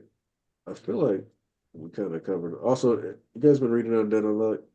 So I was supposed to be reading on I'm that. still I 10 chapters Nah. listen, man. behind. You I've already gotten know me, man. I don't have viz. I've gotten on Sakamoto days if you read that, Aniki. No, I have not been reading that. I still Like need to continue it. like lately or like you started it? Oh, I read like 1 or 2 chapters and just never got around to it. You know, All right. You said that shit ass tarnish. I mean, it's not I just got ass. on it. I just got on it, so I'm not gonna say I'm one of his biggest defenders. You know what I Look, mean? I fuck with it. I don't think it's bad. Just like I didn't think Ruri Dragon was bad. Even though I'm not gonna lie, I went into Ruri Dragon not knowing what to expect. But like the way it was gassed, I thought like I feel like I just like I don't know what made people so excited, if I'm honest. Like it came back and I was like, yeah, maybe I'll read it Mhm. later. We'll see. So I don't know what everybody else had that was, saw that made them like super excited. But I was just like, this is a story. It has potential. Now, Dear Anemone, that's been my shit lately. I've been rocking with that. I'm still waiting for it to like get maybe like 20 more chapters and I'm gonna binge it because it looks fantastic. And Mission Yozakura, that's been my shit too. Okay, I need to get on Chainsaw Man again. You do. Dude, Katana Man being #1 hater, I rock with that energy, man. I fuck with haters, and that's enough to get me in a series. Show me a hater, and I'm in. So yeah. But guess we'll go around the horn for final thoughts. Yep. All I'll right. I'll take the reins first. So listen, any Shigaraki content where he just stays in character and doesn't fold is good for me. And I expected Deku to save Shiggy or Tenko. I low key the first page of this chapter is kind of like a moment. There's low key a plot hole though on the first page where he's like, it's the same thing I said back in Gunga. It's like, nah, it was in Jaku Hori, but it's all right. I'm gonna let it slide, and you're gonna fix it up in the volume. But yeah, in Jaku, when he sensed Shigaraki's pain, this is the moment that he sensed deep inside, like the moment when he first activated it when he was crying by himself. So Deku finally reaching that point of his psyche again is a big moment. I am a little disappointed the tragedy didn't get to play out exactly how it happened. Deku kind of got in the way. But, Horikoshi he's getting tired. So, we got to start cutting corners. If he could, get to the point quicker, you know, I'll let him slide. But I would have liked to see like Deku witness everything. But at that point, that would just be Deku witnessing gore for the sake of it, I guess. And then the whole people ignoring him on the street, and then him going to All For One's, place for the first time.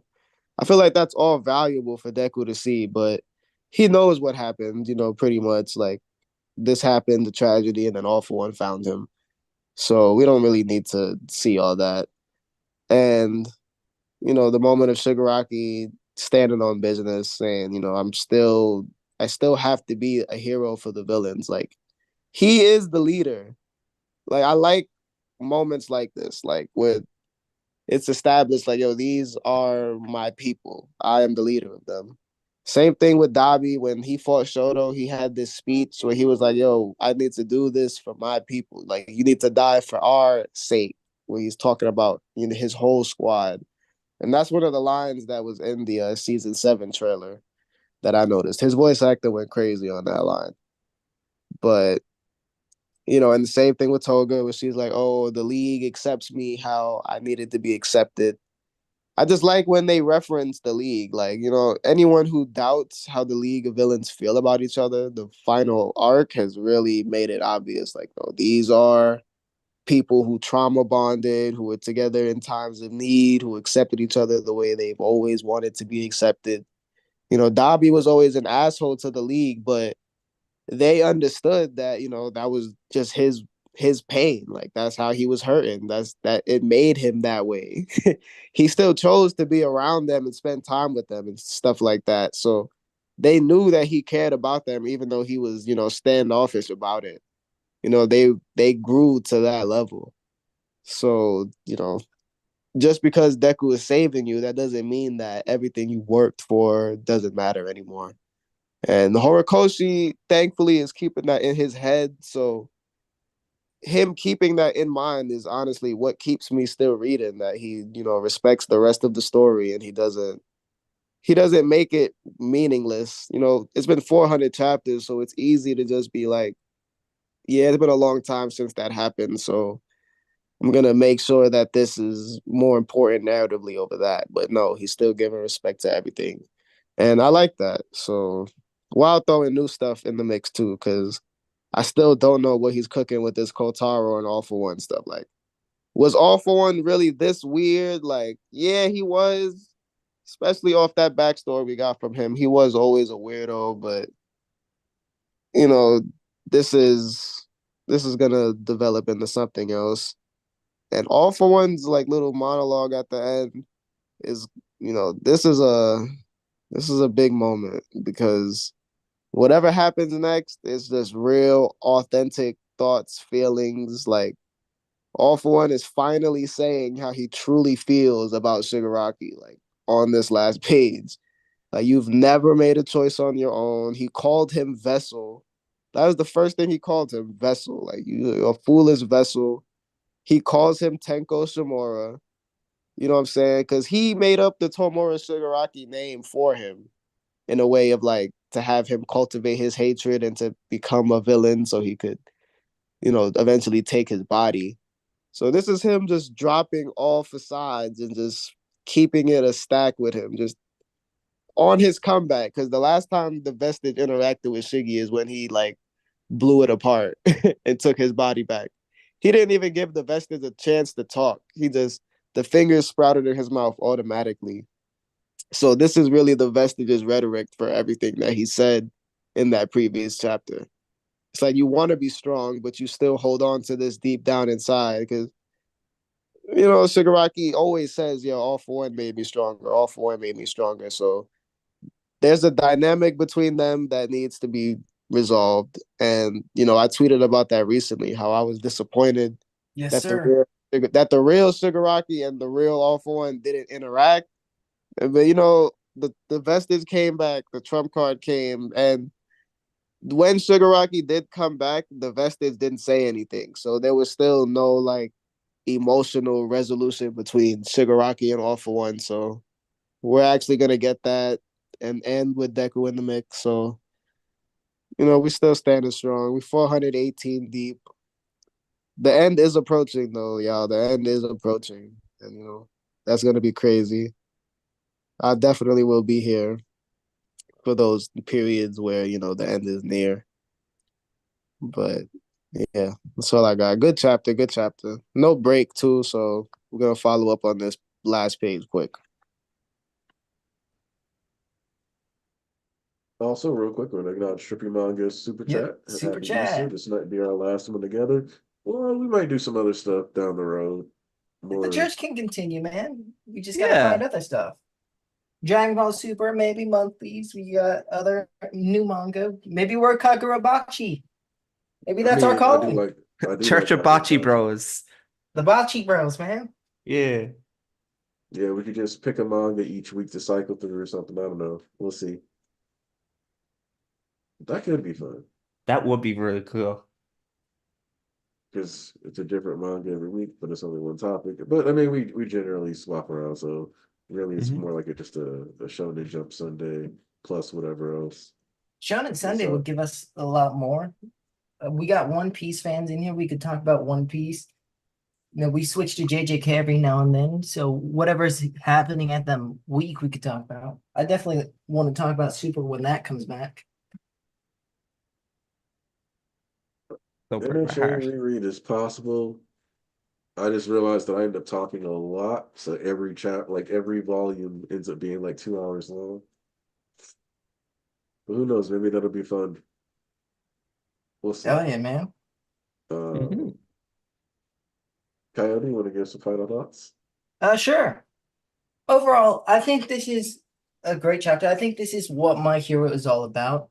No matter what, even if you don't like the action, I think you mainly stuck in My Hero for the character moments, and that's what Horikoshi mainly does, primarily over everything else. Is he'll always prioritize character moments over big flashy moments, like big fights. I mean, where it's just boxing for no reason, and I think that's fine. A lot of people have issues with the DK stuff coming back, and I do think it's valid. A, a majority of the My Hero, or not even My Hero, but as a whole, this chapter and the next ones will determine a lot for people. But I think no matter what, it's important to just enjoy the ride you had. And even if it does change your feelings about something, I do think that even if something bad does change, that you'll still have a lot of good you came out with for the series. I don't think there's something that can really break a series as much as that you loved so hard. I don't really think that. I just think there can be bad moments in a good series. So no matter how much this changes, whether it changes All for One's character for the bad, Shigaraki's for the bad, or whatever, I think no matter what, we'll always have fun with My Hero, and a lot of doom posting is unwarranted. But yeah, I don't know. There's overall a lot to go on about with My Hero. I do think we're nearing the end of the series very soon. I think we're ramping down to near not the finale-ish, but we're near the closing of the Shigaraki fight, in my opinion.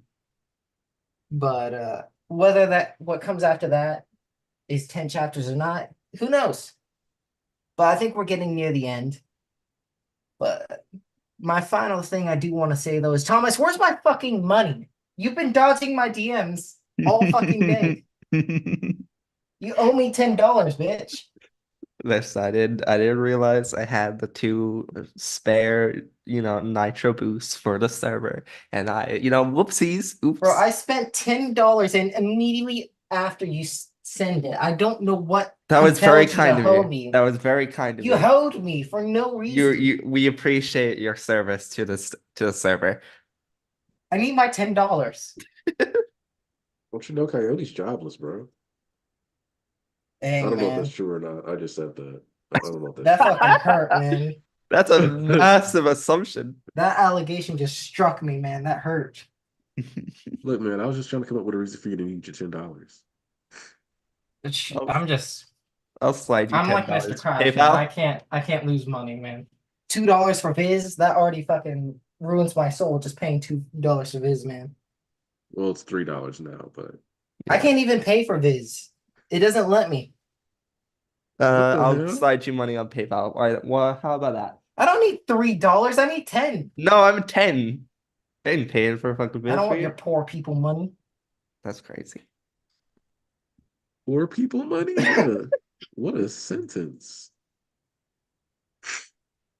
If it's from Thomas, it's automatically a different type of money. Here, I'm boosting the server right now as we speak. No! Stop! Hey, We look at already us. did it! We'll be able to get We won't even use it! HD streaming, I guess. But yeah. Are you done with your thoughts on My Hero? Or do you have one more thing to say? I don't know. My whole thing is I was thinking about the money the entire time, so I couldn't even think about My Hero Man. That's real. I understand. Money matters. It really does matter. All right, there we go. Now the server has 6 boosts. Oh Look at my us. god. Oh my All god. right. So, Thomas, final thoughts? Hi. Okay, so me personally, I mentioned this earlier on. This has been something I've been looking forward to, that I am here moment. I mentioned how it's a more personal one. It's one for Tenko. It isn't for everyone else. It's for him to quote unquote pass on. And not to say Tenko can't show up later, especially with the abrupt kind of like record scratch ending to the chapter where Shigaraki himself gets swallowed up by All for One. I know that the editor's notes are typically used for hype, like Joseph said, but I feel like Mhm. it does have an ounce of truth to it. I feel like Shigaraki ain't going to be in the belly of the beast for too much longer. I feel like Shigaraki will decay himself out and like go through the throat. Whether or not, because this is All for One's trump card, and I assume the trump card got activated because Tenko wavers. Tenko felt saved, Mhm. and that's what caused like All for One to break out. Not just that, it's Shigaraki's Yeah. resolve being tightened, where Shigaraki said, "Yeah, even if sure I could be like my hatred can be stamped out, and even if I end up hollow, yeah, the villains need a hero, and I will be that hero." We get to see All for One show up, and I don't know what else All for One has planned. I assume it is just going to be a massive head. All for One, the body, like the actual vestige body, like normal size will pop up and go, "Yo, let's fight." I don't think it'll be a quote unquote team up. Because I don't see Shigaraki and Deku being like, like Goku and Vegeta versus the army of coolers type moment. But I am really excited to see that. I also will say that everyone who wanted Deku's arms to get decayed by Shigaraki, they got what they wanted, but it was just young Izuku. His both arms got completely torn away from him. The panel where you got to see all of the league staring down at Tenko, like him forming into Shigaraki, was like probably one of my favorite panels of this chapter. My favorite being Tenko and Izuku like together. Just because I watch a lot of Mighty Gazelle. He's a really cool content creator. He Yeah, reacts shout to out the Smitey, man. he's fantastic, but he said that they're just two souls just coexisting together. And I thought that was a very beautiful description. Seeing Deku kind of just embody, because when Deku was talking to Tenko and being like, others have reached out to take my hand and give me peace, him thinking about being there to save Tenko, I had like Daiki Yamashita, the voice actor for Deku, the whole giving help that's not asked for is what makes a true hero. That like echoed in my head. Deku got to be the hero he always wanted to be. Of course, he's been that throughout the entire series, but he finally got to Tenko. He finally got to save him, made him feel like he wasn't alone, and that's all that mattered to him in that moment. But yeah, overall, this chapter is just really great. I feel like the more I think about it, the more this is in my top 10 chapters. It's just such a beautiful chapter. Mm. I'm just excited to see what will come. Of course, we don't have a break, but that can always change. And we also have the interviews coming out soon, so we get to see more of how Yep. Horikoshi feels about the series and how he like the stuff that he may be holding back and may give it to us. But we also got to see his like little office, see all of his figures. So I'm excited to see more about that. But overall, fantastic chapter. If you haven't liked the stream, make sure to Yes, drink sir. water. Also, happy Merco Day. Like I said earlier, it's Easter Sunday. So if you're going to have spend time with your family, enjoy that. But overall, have a fantastic day, and I'm out. Thank you to everybody that came through. Happy Easter, Tunisia. I'm sorry that you're not feeling well. I hope everybody enjoys this day. You're spending it with your family, spending it alone. If the holidays make you feel lonely, well, you can replay this or go watch the old ones because we're always here for you. Yep. Just appreciate everybody that came Yeah. through. You know, there are things that about this chapter that could worry me, but at the end of the day, there's been times where I've been worried about stuff, and then Horikoshi made me feel silly for being worried. Yes, exactly. So we're just gonna see if there's just another Fake out. situation like that. Yeah, it's like the Airy moment. Like We'll be Airy. here next week Mhm. unless there's a break or some kind of emergency, but more than likely we'll be here. So thanks to you guys. Maybe one day I'll stream something other than manga content because my wife told her to convince me to stream video games. We'll see. That'd be There's really League cool. content coming, man. The church gets on League. Yeah, the church plays League, and then the church becomes a more toxic place for it. But it can still be fun. Maybe you'll pull a Shigaraki and do solo queue. Oh my god. That's probably the only thing that'll make me do it because then I can just be like, but I'm bad at the game, so who knows? Yeah. You guys can watch me be bad at something. That'll be fun, right? Right? Hey, Maybe not. nah, I saw you play. You were carrying. It's just your teammates weren't pushing.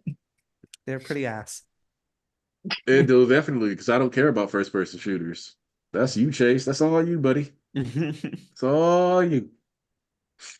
You run around and play Fortnite with your skibbity. Yeah. Yeah. Flossing while I'm sitting.